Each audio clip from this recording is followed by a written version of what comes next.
Hey guys, Iron Chef Garces here. Welcome back to another essential. This is my famous rib rub. I like to use it on all pork cuts though, super versatile. We've got dried coriander, dried cumin, paprika, mustard powder, red chili flake, a little bit of Espelette chili, it's a spicy Spanish dried chili, black pepper, salt, and sugar.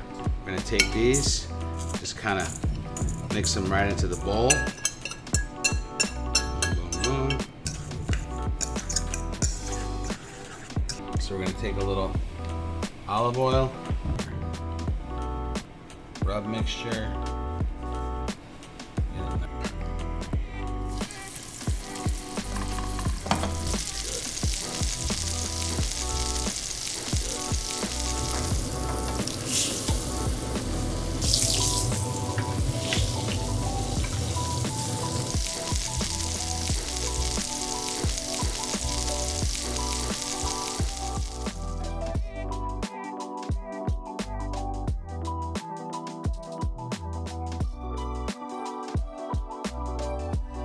Delicious.